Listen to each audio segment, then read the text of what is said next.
my channel. I am Christina Artistry, and this year for Halloween I decided to recreate one of my favorite shows, which is The Chilling Adventures of Sabrina on Netflix. Pretty much, I was inspired by the scene where in season 2 where she pretty much becomes the demon type situation and she's like a bad bitch, you know? And so I really wanted to recreate it, and I saw the 2 paintings actually, which I will put right here. It's really hard to explain this with my eyes closed, but pretty much they inspired the entire look. Because of the drawings, I was inspired to not only do her, but I also wanted to create more of a comic feel. As you know, Sabrina was created as a comic originally from the Archie comics, and so I definitely wanted to kind of incorporate that and make a pop art Sabrina of that moment with the eyes closed. Although I don't really expect anyone to be walking around like this. It's kind of hard. I mean, it's already hard enough for me to talk to you guys as I'm trying to do this. I don't even know where the camera is. Hopefully it looks as cool as I think. But anyways, so yeah, if you guys want to learn how to get this look, just keep watching. To start off, I'm grabbing my Laura Mercier foundation and I'm just applying that all over my skin, and then grabbing my e.l.f. concealer, I'm going to apply that on the highlights of my face. And note, both of these are a little bit lighter than my skin tone just because Sabrina is a little bit lighter than me. Next, with my eyebrow pencil, I'm just going to fill in any gaps that I might have, and I'm just doing very hair-like strokes. Now I'm grabbing my Wolf Black face paint and I'm going to accentuate my brows by drawing a line underneath, as well as carving out in the front and really accentuating those front hairs to make it more comic-like. So next I'm grabbing the white face paint from the same palette and I'm just going to carve out the eye. I actually went a little higher than my lid area just so that when I opened my eye, you could still see the white seeping through, and you want the eyes to look very dramatic, so I made it pretty big.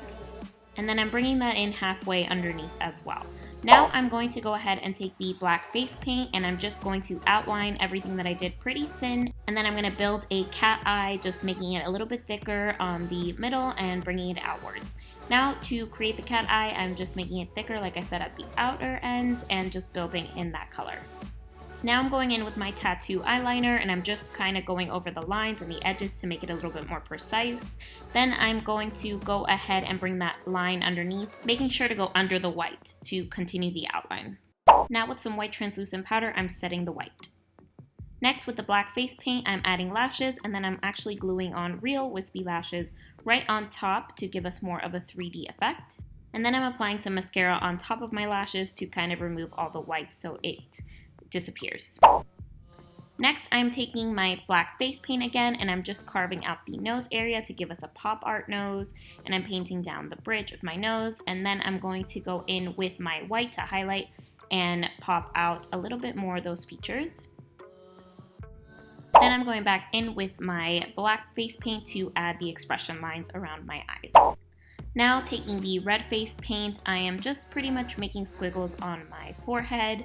There's really no right or wrong way to do this. I liked moving the brush around to kind of give us a little bit more of a fluid, blood looking strokes, and you can be as messy as you want with this. Make some longer, make some shorter. There's really no right or wrong because you're going to outline this anyways to give us that blood on the forehead.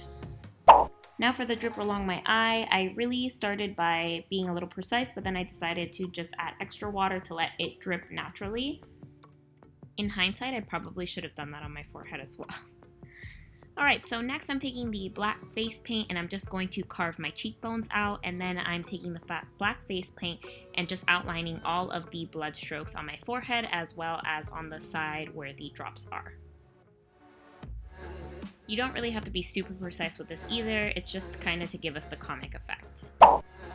Now I'm taking my Drama Queen lipstick and I'm just doing my lips. I didn't see the camera was off at first. And then after I've painted my lips, I'm going in with my black face paint again and I'm just outlining the lip.